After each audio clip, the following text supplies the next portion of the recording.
मंगलवार का दिन दिल्ली के लिए अहम है। दिल्ली पर फतह कौन करेगा, इसका फैसला होना है। अमूमन सारे एग्जिट पोल्स ने आम आदमी पार्टी को जीतते हुए दिखाया है, लेकिन एग्जिट पोल्स अनुमान होते हैं।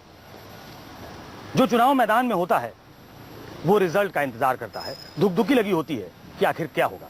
हमारे साथ बात करने के लिए आम आदमी पार्टी के नेता, मशहूर कवि कुमार विश्वास हैं। बहुत प्रचार किया इन्होंने, तो प्रचार में जो सेंस मिला होगा कुमार साहब वो तो आपको मिल गया होगा जी। लेकिन ईमानदारी से, दिल से, चूंकि आप कवि हैं तो धुकधुकी तो लगी रहती है ना। हाँ बिल्कुल, ऐसे लगा रहता है जैसे पूरी मेहनत से पढ़ाई करी, कल रिजल्ट आना है।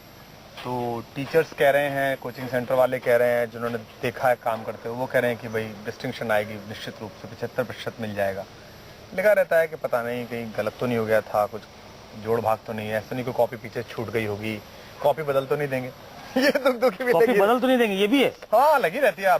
आप देखिए कि पूरा फ्लडेड हो गया है सोशल नेटवर्किंग। लोग कहते रहते हैं कि इसका कारण क्या है, इसका मतलब क्या है, इसका मतलब है लोग इसके माहिर तो आप, राजनीति पर इसके माहिर तो आप लोग हैं कि फैला देते हैं आप लोग। नहीं ऐसा, आप लोग प्रीएम्प्ट करते हैं कि इसके पहले की हो, फैला दो इसको। दिल्ली बुरी तरह से मन बना ली। दिल्ली ने कह दिया कि अरविंद केजरीवाल चीफ मिनिस्टर, आम आदमी पार्टी जीत रही है, पोल्स कह रहे हैं। ये फिर भी लोगों को डर लगा रहता है। उसका कारण है इन सरकारों के प्रति जो अविश्वास है लोगों का, राजनीति के न्यूनतम स्तर के प्रति लोगों की जो आस्था है कि ये गिर भी सकते हैं, उससे लगता है। लेकिन मुझे ऐसा नहीं लगता, मुझे लगता है कि निर्णय सही आएगा।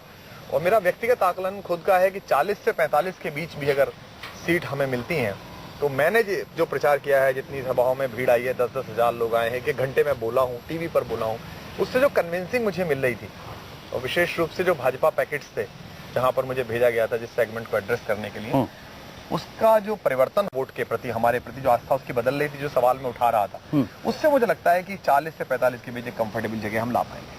तो योगेंद्र यादव तो 50 से ऊपर कह रहे थे, गलत हो जाएंगे वो? नहीं, योगेंद्र यादव सेफोलॉजिस्ट है, वो हो सकता सही कह रहे हो। मुझको एक लेमैन एक्सरसाइज है ना तो मैं मीडिया में, ना मैं सेफोलॉजिस्ट, मैं तो कम्युनिकेशन का आदमी हूँ। जब पहली बार आपकी रैली में, शकूर बस्ती में, मॉडल टाउन में एक बीजेपी ओरिएंटेड आदमी या फैन सीटर आता है जो दोनों तरफ जाना चाहता है, देश अच्छा देखना चाहता है, वो यूं हाथ बांध के आता है, अच्छा कुमार विश्वास बोल रहा है क्या? हाँ बोल भाई, क्या बोल रहा है?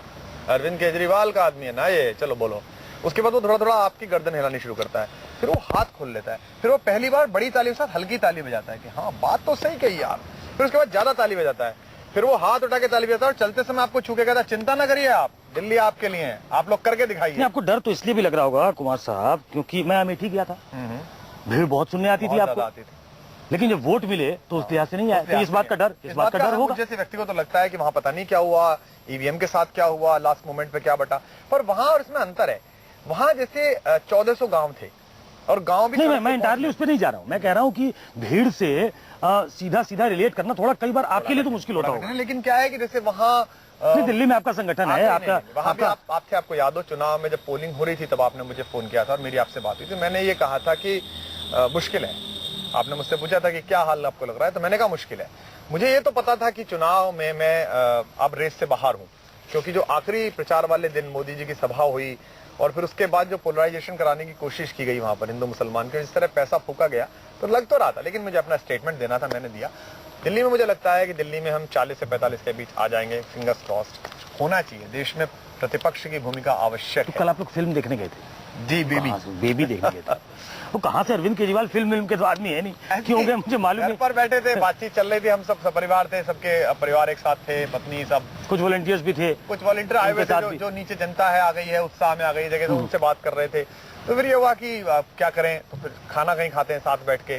तो जिस दिन पोलिंग हुई थी उस दिन रात को मैं मन भटकाने के लिए चलो कुछ देर कम से कम उसके बारे में नहीं सोचेंगे, कुछ और सोच लेते, ये था। नहीं ऐसा नहीं था, ये भी बताया था, नीरज ने अच्छी फिल्म बनाई है, अनुपम जी के हम प्रशंसक हैं सभी लोग। ये था कि एक आतंकवाद के खिलाफ एक स्टेटमेंट है, कैसे लोग बाग काम करते हैं, अपनी नौकरियां अच्छे से करते हैं। अक्षय कुमार का जो रोल है वो देखने गए थे। एक डायलॉग उसका बाहर आ गया था जो बड़ा सम्मोहित मुझे कर रहा था कि रिलीजन वाले खाने में हम इंडियन लिखते हैं।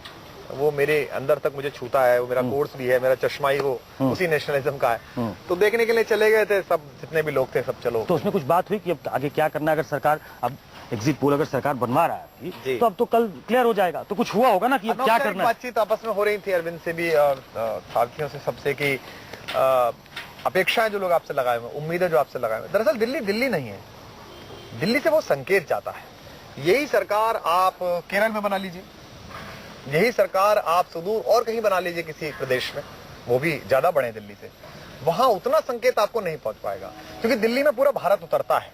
अगर दिल्ली का आप फेसलिफ्ट करते हैं, दिल्ली को बिल्कुल अलग तरह से करते हैं और एक सचमुच पारदर्शी और एक भ्रष्टाचार मुक्त शासन बना पाते हैं, तो इस मॉडल के बल पर आप उस मॉडल को चुनौती दे सकेंगे जो 284 लोग जिता के लाते हैं, जिनमें 90 कांग्रेस के होते हैं पुराने, और कहते हैं कांग्रेस मुक्त भारत बना रहे हैं।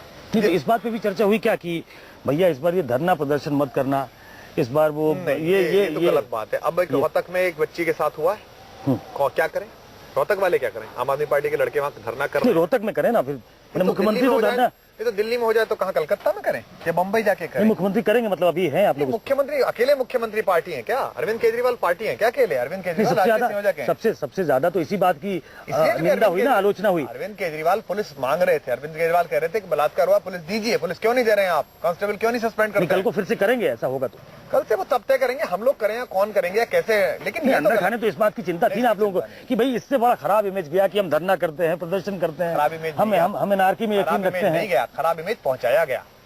प्रदेश के मुख्यमंत्री ने उसमें बैठ के पहुंचा दिया जाएगा अगर ऐसा करेंगे तो पहुंचाएगा तो जनता तय करेगी ना, जनता ने तय कर दिया। हमने कब कहा कि भाई अब ये लगातार दिखाइए कि फटा पोस्टर निकला, फिर नायक 2 केजरीवाल रिटर्न्स, किसने कहा? जनता जनार्दन है ना, तो जनता ने किया। जब वो 5 स्टार कंडीशन एक एयर कंडीशन में बैठ के धरना हुआ है ना, जिसमें फाइलें भी होती रही आदरणीय मोदी जी का, तब किसी ने कहा अनारकी हो रही है। भारतीय भारत तरीके से हमला मत, भारत के लोकतंत्र मित्र आदमी, हम मित्र हुआ करें तो मैं हमला क्या कर रहा हूँ, सामान्य बात कह रहा हूँ भैया।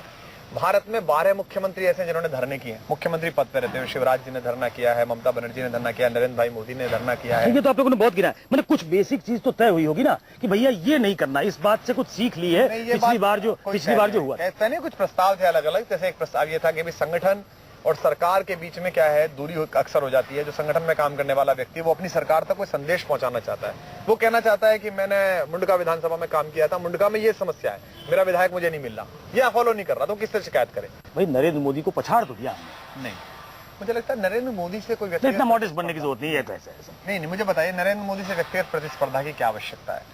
आप सोच के देखिए कि मैं अपने घर दिवाली मना रहा हूँ, देश का प्रधानमंत्री सियाचिन गया, चाहे मैं कहता हूं पॉलिटिकल टैक्टिक्स के अनुसार गया, चाहे कश्मीर में चुनाव आ रहे थे इसके लिए गया। मुझे प्रशंसा करनी चाहिए थी कि नहीं करनी चाहिए? ये राजनीति क्यों नहीं होती इस देश में? मैंने प्रशंसा की कि सीमा के सिंह सावकों के बीच प्रधानमंत्री को देखना बहुत अच्छा लग रहा है। मेरे घर में जितनी दिवाली मनी, जितने लोग आए, उन सबसे बेहतर मुझे लगा। नहीं आप करिए ना प्रशंसा, अच्छा करना भी चाहिए। मैं कह रहा हूँ कि ये चुनाव, अगर वही प्रधानमंत्री इस चुनाव में आपका इस चुनाव में काली रातों में काला धन, मुझे गलत लगता है, गंदा लगता है। मुझे अपनी बातों में मत उलझाइए, आप उलझा देते हैं ना बहुत लोगों को, मुझे बातों में मत उलझाइए। मुझे ये बताइए कि ये दिल्ली में लड़ाई बेदी से थी कि मोदी से थी? दिल्ली में लड़ाई भ्रष्टाचार से थी और दिल्ली में लड़ाई भाजपा के फार्स से थी, झूठ से थी। वो कौन फैला रहा था? भाजपा फैला रही थी। और भाजपा के सबसे बड़े नेता कौन है? नरेंद्र मोदी थे, फैला रहे थे ना। आप बताइए कि एक महिला, एक बहन कनाडा से चली आई ये बताने के लिए ये मेरा खाता है, ये मेरा पैसा है, और देश का प्रधानमंत्री क्या करे? काले का सफेद, सफेद का काला। लोगों को बुरा लगा, जिन मुद्राओं पर लोग मुग्ध थे, उस पार्टी को आपने हरा दिया, जिस पार्टी के मुखिया ने 4-4 रैलियां की यहाँ पे। हाँ, रामलीला मैदान में कहा कि जिसको जो काम आता है उसको वो काम दीजिए, उनको धरना करने दीजिए, हमको गवर्नेंस दीजिए। तो अगर ऐसा है कि आपको अगर गवर्नेंस दे रहे हैं तो आपको लग तो रहा होगा ना कि नरेंद्र मोदी जी को कम से कम एक संदेश तो जाएगा कि भैया ऐसे नहीं होता। देखिए, नरेंद्र मोदी जी को, अमित शाह को, पूरी भारतीय जनता पार्टी को एक ये संदेश जाएगा कि उन्हें आत्मचिंतन की आवश्यकता है। अगर आपने 15 लाख बोला था तो ये नहीं हो सकता कि आपका राष्ट्रीय अध्यक्ष कहते जुमला है। अब देश किस पर भरोसा करे कि क्या मैनिफेस्टो ही जुमला था? दिल्ली में तो मैनिफेस्टो ही नहीं बनाया। यक्ष ने पूछा युधिष्ठिर से आखिरी सवाल, सबसे कठिनतम सवाल, ईश्वर का भोजन क्या है? तो युधिष्ठिर ने कहा अहंकार। ईश्वर अहंकार को खाता है। तो मुझे लगता है इस विजय रथ का अहंकार कहीं प्रधानमंत्री के सिर पर भी था, कहीं अमित शाह जी में भी था। अभी तो कल रिजल्ट है, कुछ पता नहीं। ईश्वर उस अहंकार की परिरक्षा कर रहा है या उसे ध्वस्त कर रहा है, वो ईश्वर जाने। हमारी तो शुभकामना यह है कि दिल्ली में आम आदमी पार्टी की सरकार आए। ऐसा अगर सरकार बनेगी तो आप ये कहेंगे कि अहंकार की हार हुई? सरकार बनेगी तो इस बात की हार होगी कि आप किसी व्यक्ति को बंदर नहीं कह सकते, आप किसी व्यक्ति को नीच नहीं कह सकते। आप लोग भी तो पता नहीं क्या बोला, आप बताइए, एक शब्द बताइए। कह देते हैं आप एक अमर्यादित बिना प्रमाण के भी बहुत कुछ कह देते हैं आप लोग। अब जिस पे लगाया आरोप वो बेचारा साबित करता फिर कि नहीं हमने नहीं किया। मुझे लगता है कि ये चुनाव केंद्र सरकार को एक बात सिखा रहा है कि लोकतंत्र में पार्टी विरोधी नहीं होती, विपक्षी होती है। लेकिन भारतीय जनता पार्टी ने स्वयं को विपक्षी पार्टी की जगह विरोधी पार्टी बनाया। अरविंद केजरीवाल अगर मुख्यमंत्री के रूप में जाएंगे तो ज्यादा तार्किक बहस हो सकेंगी, और राज्य और केंद्र की साझेदारियों पर ज्यादा ठीक से विमर्श हो सकेगा और वन वे नहीं चलेगा कि मन की बात रेडियो पे कहकर निकल लिए। अब मैं रेडियो में बटन ढूंढ रहा हूँ कि पीछे मुंह कहाँ लगा के बोलूंगे, मोदी जी मुझे एक सवाल पूछना था, अपने कहा पूछते तो हैं लोग, पूछते हैं हाँ, वो पहले से तय होते हैं। एक बार फ्री छोड़ देना, एक बार नंबर दे के छोड़ दें कि लग रहा है, चलो हम लगाते हैं, हमसे ही कह दें, हम ही बात कर लें। बताओ उससे कौन सा करता है, कोई आता ही नहीं है। एक वो कैंडिडेट लाए किरण बेदी, वो भी बात करने को तैयार नहीं। वो कह रही थी कि इससे मेरा समय खर्च होगा। तो ये जो आपके चैनल पर उन्होंने 1.5 घंटे के प्रवचन दिए, हवन चल रहा था क्या? Nothing succeeds like success. तो अभी अब अरविंद केजरीवाल कल तक, अगर आप भी मानेंगे कि अगर मान लीजिए लोकसभा के बाद चुनाव हो जाते तो कितनी सीटें आती है आपको? खैर ये तो मुझे अंदाजा नहीं है कितनी आती। पूरी तरीके से हार जाते आप? हो सकता है, जिस तरह से हमें विधानसभा वार कम वोट मिले थे, उससे तो लगता है कि अगर लोकसभा के साथ चुनाव करते तो या हो सकता है कि लोग कहते हैं कि मोदी और केजरीवाल दोनों रहने चाहिए। लेकिन जो आज आशानुकूल परिणाम दिखाई दे रहे हैं वो शायद मुझे लगता है लोकसभा के तुरंत बाद उतने अच्छे ना होते, ऐसा मुझे आज महसूस हो रहा है चुनाव के बाद। और ये केंद्र सरकार ने इसे लेट करके अपने लिए समस्या पैदा की। हम इतनी देर में लोगों के अंदर ये सिंक कर पाए कि हमने 49 दिनों में क्या करा। हाँ, तो मैं वही कह रहा हूँ कि अब चूंकि अरविंद केजरीवाल ऐसा लग रहा है कि वो नेता हो गए, बड़े नेता हो गए, दूसरी बार मुख्यमंत्री अगर हो जाएंगे तो कई लोगों से समर्थन मिलने लगा है आपको, तो कुछ राष्ट्रीय राजनीति में भी कुछ हाथ पांव मारने का नहीं। राष्ट्रीय राजनीति अब अगर हमें नीतीश कुमार समर्थन देने के लिए कहें, कल को हमको अखिलेश यादव कहें कि आपको समर्थन, तो हम उनसे कहेंगे भैया पहले यादव सिंह पकड़ लो। ये जो 1100 करोड़ के एक पकड़े हैं, अखिलेश ने तो आपको समर्थन दिया नहीं, नीतीश जी ने दिया था। तो वो सबसे पहले अपने आप तो कर लें, एक लोकायुक्त तो बना लें ढंग का सा, वो तो बना नहीं पा रहे हैं। ठीक है, उनके प्रति शुभकामनाएं, धन्यवाद, जो भी बधाई तो कोई भी दे, सबके प्रति। मतलब राष्ट्रीय राजनीति में जाने का भी कोई नहीं, राष्ट्रीय दूध का जरा छाछ भी फूंक के पीता है। राजनीति का एक मुद्दा है भ्रष्टाचार मुक्त भारत, वरना देश के इतिहास में यह भी पहली बार हुआ कि किसी शाही इमाम ने समर्थन दिया और हमने अगला निशाना कहा 3 मिनट बाद करके कहा अगला निशाना पंजाब। निशाना कौन धावे थोड़ी है सुकेश जी, आप कह रहे हो कि डकैती अगली बार कहां डालेंगे, कि कुमल कहां फोड़ना है। पंजाब में हम जीते हैं, पंजाब से बड़ा समर्थन है, पंजाब कराह रहा है। ड्रग्स की जो जुगलबंदी भाजपा और अकालियों की है, इनका जो रिश्तेदारों की है, उससे पंजाब के खेत, पंजाब की सड़कें बाहें फैलाकर आपकी प्रतीक्षा कर रही हैं पंजाब के बेटों का। वहां हमारे पास प्रोफेसर गांधी जैसे लोग हैं, हमारे पास भगवंत मान जैसे जन नेता हैं वहां पर काम करने के लिए, और हम सब लोग वहां भी जाने। अगला भाषण वही होना है। हाँ, हम सोचते हैं कि पंजाब एक फुल फ्लेज्ड मॉडल, वही पंजाब खिलखिलाता हुआ जिसकी नहरों, जिसके खेतों पर हिंदी में फिल्में बनती थी, वो पंजाब लौटे, वो आ रहा है चुनाव पास में, तो उसके लिए फोकस करेंगे और पूरी शक्ति के साथ लड़ेंगे। चलिए, बहुत बहुत शुक्रिया। ये थे कुमार विश्वास। कई बार उन्मुक्त कंठ से पार्टियों की प्रशंसा नहीं होती है, कर भी देनी चाहिए, लेकिन हमारा काम वॉचडॉग का है तो हम नहीं करते हैं। लेकिन अगर ऐसा हुआ, अनुमानों के मुताबिक अगर रिजल्ट आते हैं, तो अरविंद केजरीवाल, जिनको राइट ऑफ कर दिया गया था, आम आदमी पार्टी जिसको राइट ऑफ कर दिया गया था, उसके लिए कहा जा सकता है, चूंकि ये कवि के साथ था इसलिए 4 पंक्तियों से खत्म कर रहा हूं कि मुश्किलें दिल के इरादे आजमाती हैं, स्वप्न के पर्दे निगाहों से हटाती हैं, कि हौसला मत हार, गिर कर है मुसाफिर, ठोकरें इंसान को चलना सिखाती हैं। होगी किसी और शख्सियत के साथ मुलाकात। नमस्कार, शुक्रिया।